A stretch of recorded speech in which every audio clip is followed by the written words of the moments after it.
Corona క్లిష్ట సమయంలో ప్రధానంగా 2 రంగాలకు సంబంధించిన నిపుణులు తమ ప్రాణాలకు తెగించి కర్తవ్యాలు నిర్వహించారని చెప్పవచ్చు. తమ విధులను నిర్వహించారని చెప్పవచ్చు. ఒకటి పోలీసులైతే, రెండోది అతి ముఖ్యమైన రంగం వైద్య రంగం. డాక్టర్లు తమ ప్రాణాలకు తెగించి కరోనా పేషెంట్స్కి చికిత్స అందించాలనడంలో ఎలాంటి సందేహం లేదు. ప్రస్తుతానికి జాతీయ డాక్టర్ల దినోత్సవం సందర్భంగా మనం ఒక ప్రముఖ డాక్టర్ దగ్గర ఉన్నాం.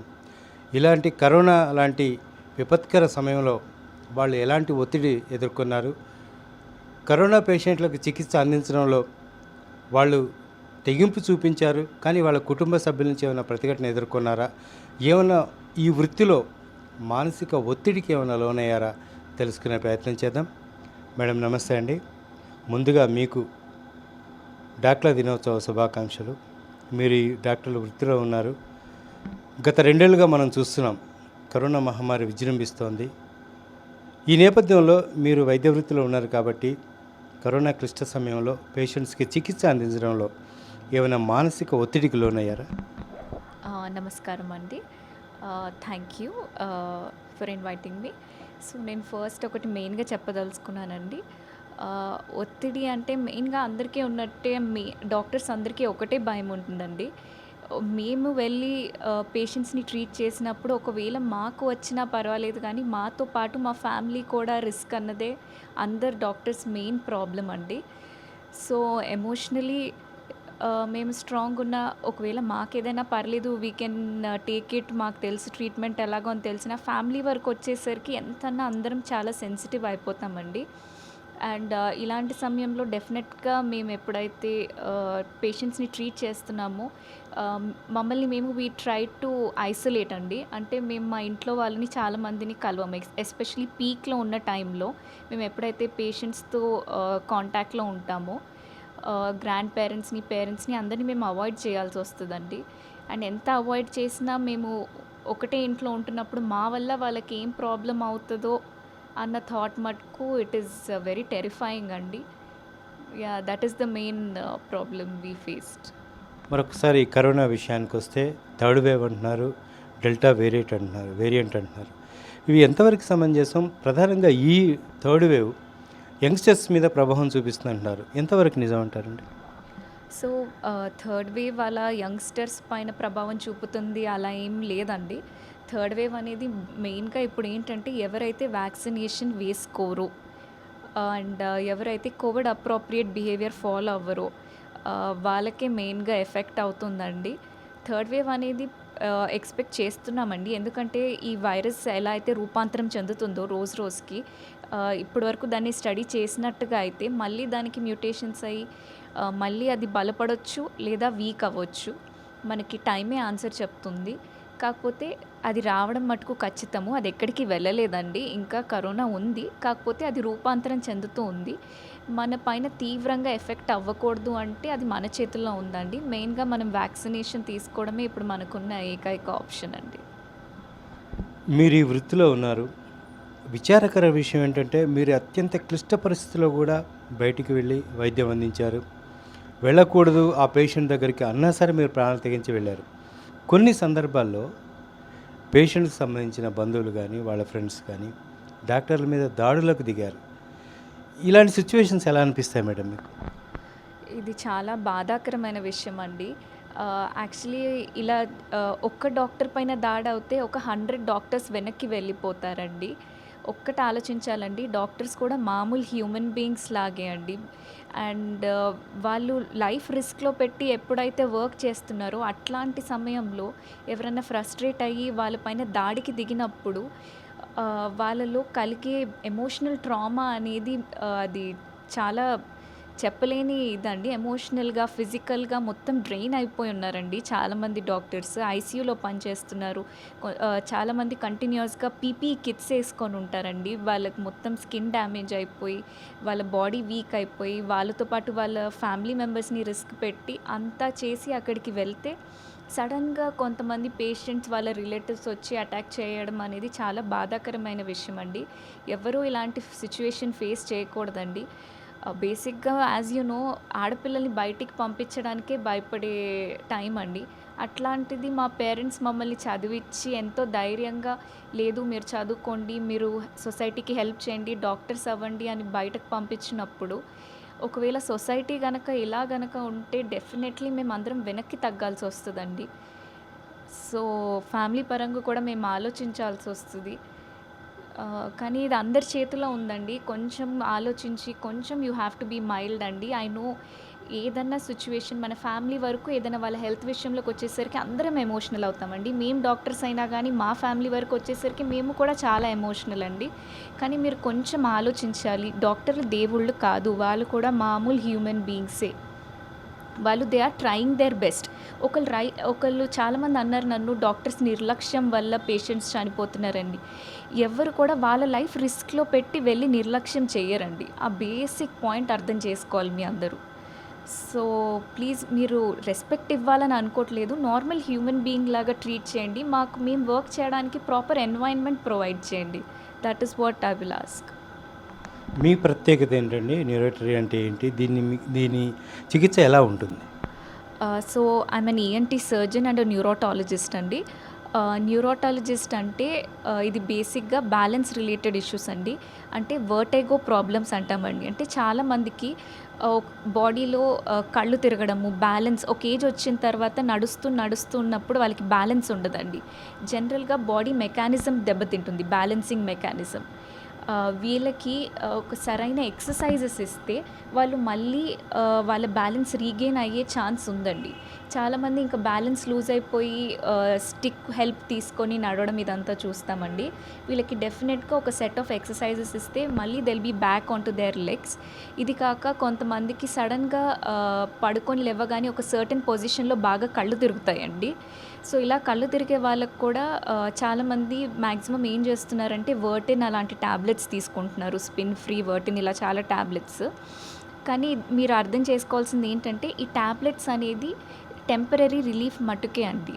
దానికి main solution or certain manoeuvres and exercises అండి. దీనికి పెద్ద కాంప్లికేటెడ్ ట్రీట్మెంట్ కూడా కాదు.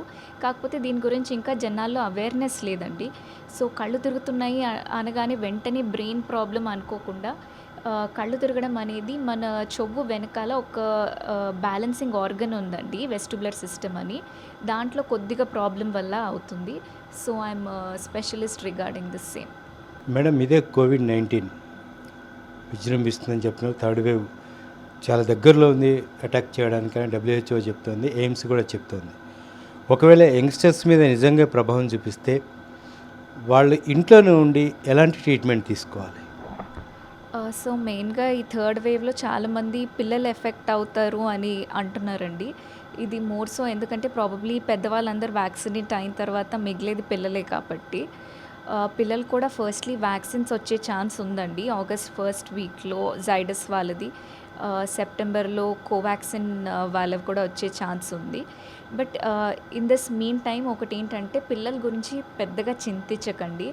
ఒకటి అబ్జర్వ్ చేసింది ఏంటంటే ఇప్పటి వరకు పిల్లలు ఎవరైతే కోవిడ్ పాజిటివ్ అయ్యారో 80% పిల్లలు మామూలు జ్వరంలాగా వచ్చిపోయిందండి.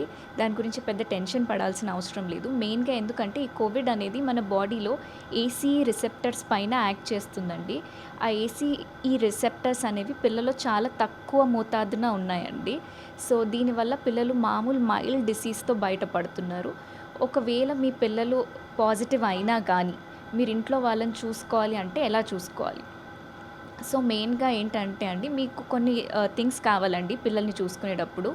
ఒకటేంటంటే పల్స్ ఆక్సిమీటర్, ఇంకొకటేమో థర్మామీటర్, ఇంకొకటేమో చిన్నపిల్లలది బీపీ కఫ్ మెషిన్ ఉంటుందండి. సో, ఇవన్నీ కాక ఒక చార్టింగ్ లాగా పెట్టుకోవాలండి మీరు.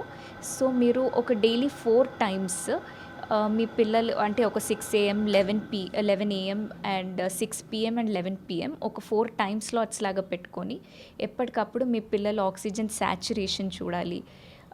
ప్లస్ అలానే వాళ్ళ హార్ట్ రేట్ చూడాలి, వాళ్ళ టెంపరేచర్ చూడాలి, వాళ్ళ బీపీ చూడాలి. ఎప్పుడైతే పిల్లల హార్ట్ రేట్ 3 డేస్ కంటే ఎక్కువ 110 కంటే ఎక్కువ మీకు కనిపిస్తే అది మీకు వార్నింగ్ సైన్ అండి. వెంటనే మీ పీడియాట్రిషియన్ దగ్గరికి వెళ్ళాలి.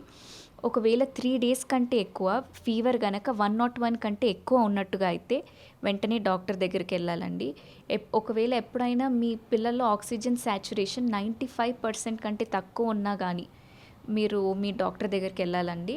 అలానే ఏదైనా ఎనీ టైమ్ మీకు ఒకవేళ బీపీ 80 కంటే తక్కువ అనిపిస్తే, అంటే సిస్టోలిక్ బీపీ ఏదైతే 120/80 ఉంటుందో, పిల్లల్లో నార్మల్‌గా 160, 90, 60 కూడా ఉంటుందండి. ఎప్పుడైతే 80 ఆర్ 80 కంటే తక్కువ సిస్టోలిక్ మీరు చూసినప్పుడు వెంటనే మీ డాక్టర్ దగ్గరికెళ్ళాలండి. ఇవన్నీ కాక కొన్ని ఫీచర్స్ ఉన్నాయండి. ఈ మధ్య ఎంఐఎస్సి సిండ్రోమ్ అనేది చూస్తున్నామండి కొంతమంది పిల్లల్లో. ఎప్పుడైతే మీ పిల్లల్లో బాడీ ర్యాష్ వచ్చి, కళ్ళు ఎర్రగా అయిపోయి, అంటే కంజక్టివైటిస్ రావడం, ఒళ్ళు నిండా మీకు చిన్న చిన్న పుళ్ళలాగా ఎర్రగా అయిపోవడము, లేకపోతే బాగా మోషన్స్ అవ్వడము, బాగా వామిటింగ్స్ అవ్వడము, బాగా హై ఫీవర్ ఉండడము, దీంట్లో ఎటువంటిదన్నా మీరు అబ్జర్వ్ చేసినప్పుడు మీరు రిస్క్ తీసుకోకండి. ఇంట్లో ట్రీట్ చేద్దామని చూడకండి. That is called as MISC syndrome అండి. వెంటనే నియర్ బై పీడియాట్రిషియన్ దగ్గరికి వెళ్ళండి. Thank you. మేడం, ఇంకో విషయం చెప్పండి. వ్యాక్సినేషన్ మీద ఎన్నో సందేహాలు ఉన్నాయి జనాలకు కానీ, పేషెంట్స్ కానీ, పబ్లిక్ కానీ బయట. ఈ కోవిషీల్డ్, కోవాక్సిన్ ఇవన్నీ అసలు ఏంటో అర్థం కాని పరిస్థితిలో కొంతమంది అయితే వ్యక్తం చేస్తున్నారు. తీసుకోవడానికి ఒక రకంగా భయపడుతున్నారు. వీళ్ళ భయాలకి ఏం చెప్తారు సమాధానం? సో నేను ఒకటే చెప్తానండి. ప్లీజ్ వ్యాక్సినేషన్ అందరూ డెఫినెట్గా తీసుకోండి. చాలామంది ఒక్క స్టడీని పట్టుకొని కూర్చున్నారండి. లాన్సెట్ స్టడీ ఏంటంటే వ్యాక్సిన్ తీసుకున్న తర్వాత ఫస్ట్ డోస్ తర్వాత ఓన్లీ 30%, సెకండ్ డోస్ తర్వాత ఓన్లీ 60% ప్రొటెక్షన్ ఉందని. కానీ వేరే చాలా స్టడీస్ ఉన్నాయండి, మాయో స్టడీస్ అవన్నీ. దాని ప్రకారము మీరు వ్యాక్సిన్ తీసుకున్నట్టుగా అయితే 92% తక్కువ శాతం మంది హాస్పిటలైజ్ అవుతున్నారు. అంటే 92% ప్రొటెక్షన్ ఉందండి మీరు హాస్పిటలైజ్ అవ్వకుండా, even if you're Covid positive. ఇది కాక ఓన్లీ 6% వాళ్ళు ఆక్సిజన్ రిక్వైర్మెంట్ ఉండిందండి. అండ్ 8% వాళ్ళే ఐసీయూ వెళ్ళారండి ఎవరైతే వ్యాక్సినేషన్ తీసుకున్నారో. సో మనం ఈ డేటా పైన ఎక్కువ కాన్సన్ట్రేట్ చేయాలండి. అండ్ ప్లస్ ఏ వ్యాక్సిన్ అన్నది ప్లీజ్ మీరు ఇవన్నీ మైండ్లో పెట్టుకోకండి. అన్ని వ్యాక్సిన్స్ కూడా ఇప్పుడు ఈ వేరియంట్స్కి బాగా పనిచేస్తున్నాయండి. ఎంతో కొంత ప్రొటెక్షన్ డెఫినెట్లీ ఇస్తున్నాయి. సో మీరు ప్రాణాలు కాపాడుకోవాలి, మీ ఇంట్లో వాళ్ళు సేఫ్గా ఉండాలంటే మెయిన్ థింగ్ మీరు వెళ్ళి వ్యాక్సినేషన్ తీసుకోవాలి. ఇది కాక చాలామంది నన్ను డౌట్స్ అడిగారండి, ఎవరు వ్యాక్సిన్ తీసుకోకూడదు అని. ఒక 2 days బ్యాక్ వరకు కూడా ప్రెగ్నెంట్ వాళ్ళకి వ్యాక్సినేషన్ తీసుకోవచ్చా లేదా అన్నది చాలా కాంట్రవర్సీ ఉండిందండి. కాకపోతే ఒక 2 days ముందు మన గవర్నమెంట్ తేల్చి చెప్పిందండి, ప్రెగ్నెంట్ వాళ్ళు పిల్లలకి పాలిచ్చే తల్లులు వీళ్ళందరూ కూడా డెఫినెట్లీ వ్యాక్సిన్ తీసుకోవాలండి. వీళ్ళు ఏమన్నారంటే దీని సైడ్ ఎఫెక్ట్స్ చాలా తక్కువ ఉన్నాయి, దీని బెనిఫిట్సే ఎక్కువ ఉన్నాయి. కాబట్టి పిల్లలు ప్లాన్ చేసే వాళ్ళైనా, పిల్లలకి పాలిచ్చే తల్లులు, ప్రెగ్నెంట్ మదర్స్, ప్లస్ పీరియడ్స్లో ఉన్న ఫీమేల్స్ వీళ్ళందరూ కూడా వ్యాక్సిన్స్ తీసుకోవచ్చండి. అండ్ మీకు ఎటువంటి డ్రగ్ అలర్జీస్ ఉన్నా ఇవన్నీ కాంట్రాఇండికేషన్ కాదండి ఈ వ్యాక్సిన్కి. సో ప్రతి ఒక్కరు ప్లీజ్ వ్యాక్సినేషన్ తీసుకోండి. అండ్ వ్యాక్సినేషన్ తీసుకునేటప్పుడు మీరు BP tablets, sugar tablets, thyroid tablets stop చేయాల్సిన పని లేదండి. ఓన్లీ హార్ట్ రిలేటెడ్ ఏదైనా మెడికేషన్ మీకు డౌట్ అనిపిస్తే మీ కార్డియాలజిస్ట్ని కన్సల్ట్ అయ్యి మీరు వ్యాక్సినేషన్ తీసుకోండి. ప్రధానంగా వ్యాక్సిన్ తీసుకున్న తర్వాత లేదా తీసుకోవాలనుకున్న వాళ్ళకి ఆహారపు అలవాట్లలో ఏమైనా మార్పులు చేసుకోవాల్సి ఉంటుందా? నాన్ వెజ్ అలాంటివి తీసుకోకూడదని ఏమన్నా ఉంటుందా? అలా ఏం ఉండదండి. డైటరీ రెస్ట్రిక్షన్స్ అయితే ఏం లేవండి. మీరు చక్కగా నార్మల్గా మీరు రోజు ఏం తింటున్నారో అదే తినొచ్చండి. ఇంకా కావాలంటే హై ప్రోటీన్ డైట్ తీసుకుంటే ఇంకా మంచిదండి. హై ప్రోటీన్ డైట్ అంటే ఎగ్ కానీ, ఫిష్ కానీ, లేకపోతే ఏదైనా లెగ్యూమ్స్ అంటే పీస్ ఆర్ లైక్ పల్లీలు ఇవన్నీ మీరు తీసుకున్నట్టుగా అయితే ఇది వెరీ హెల్తీ అండి. డైట్ రెస్ట్రిక్షన్స్ డెఫినెట్లీ ఏం లేవండి. మీరు చక్కగా తిని వెళ్ళి వ్యాక్సిన్ తీసుకోండి డెఫినెట్గా. ఓకే అండి. ఫైనల్గా థర్డ్ వేవ్ వస్తుందని WHO కానీ, ఎయిమ్స్ కానీ హెచ్చరికలు జారీ చేస్తున్న సందర్భంలో ఇటు చిన్నపిల్లలకు కానీ, పేరెంట్స్కి కానీ మీరు ఇచ్చే సలహా ఏంటి? నేను ఒక్కటే చెప్తానండి. రైట్ నౌ కరోనా మొత్తానికి వెళ్ళిపోయింది అని మటుకు ప్లీజ్ మీరు అనుకోకండి. ప్లస్ మనకున్న ఏకైక షీల్డ్ దీని నుంచి మనం కాపాడుకోగలమంటే వ్యాక్సినేషన్ అండి. సో ప్లీజ్ అందరూ వ్యాక్సినేట్ అవ్వండి. మీరు ఒక షీల్డ్ లాగా ఉండండి మీ పిల్లలకి, వాళ్ళకి వ్యాక్సినేషన్ వచ్చేదాకా. సో వాళ్ళని కొంచెం జాగ్రత్తగా కాపాడుకోండి. అండ్ కోవిడ్ కనుక మీకు వచ్చినట్టయితే దాంతో భయపడకండి. మీకు ఏదైనా సిమ్టమ్స్ వచ్చినా చాలామంది భయపడిపోయి ఫస్ట్ ఫ్యూ డేస్లో ట్రీట్మెంట్ తీసుకోకుండా ఇంట్లో ఉండడం వల్ల లేట్గా ప్రెజెంట్ అయినందుకు వాళ్ళ ట్రీట్మెంట్ మాకు చాలా డిఫికల్ట్ అయిందండి. మీకు ఏ జ్వరం వచ్చినా కానీ ఇటువంటి సిచ్యువేషన్లో కోవిడ్ అనే అనుకొని వెంటనే మీ డాక్టర్ దగ్గరికి వెళ్ళి కోవిడ్ టెస్ట్ చేయించుకోండి అండ్ సరైన ట్రీట్మెంట్ తీసుకోండి. టైంకి మీరు ట్రీట్మెంట్ తీసుకుంటే డెఫినెట్లీ మీకు క్యూర్ ఉంటుందండి. Yeah, thank you. Thank you madam. అది పరిస్థితి. కరోనా క్లిష్ట సమయంలో ఏదైతే జాగ్రత్తలు ఉన్నాయో అవన్నీ పాటించాలి. దాంతోపాటు ఏదైతే డాక్టర్లు కూడా మనుషులే, వాళ్ళని దేవుళ్ళు కాదు. ప్రాణాలు కాపాడడానికి 100కి 101% ప్రయత్నం చేస్తారు. పరిస్థితి చేయదాటిపోతే వాళ్ళు కూడా ఏం చేయలేరనే అంశాన్ని చెప్పుకొస్తున్న పరిస్థితి కనిపిస్తుంది. ప్రతి ఒక్కరు కూడా వ్యాక్సిన్ మీద ఎలాంటి సందేహాలు పడకుండా ప్రతి ఒక్కరు వ్యాక్సిన్ వేయించుకోవాలి, ముందు జాగ్రత్త వివరించాలి. అట్లాగే బలవర్ధకమైన ఆహారం కూడా తీసుకుంటే కరోనా నుంచి రక్షింపబడ్డ వాళ్ళం అవుతామనే ఒక అంశాన్ని ప్రతి ఒక్కరు కూడా వ్యాక్సినేషన్ వేయించుకోవాలని చెప్పి ఈఎన్టీ అట్లాగే న్యూరోటాలజిస్ట్ డాక్టర్ లాస్య సాయి సింధు చెప్పుకొస్తున్న పరిస్థితి కనిపిస్తోంది. కెమెరా పర్సన్ రాజాతో హరికృష్ణ, వనిండే తెలుగు, హైదరాబాద్.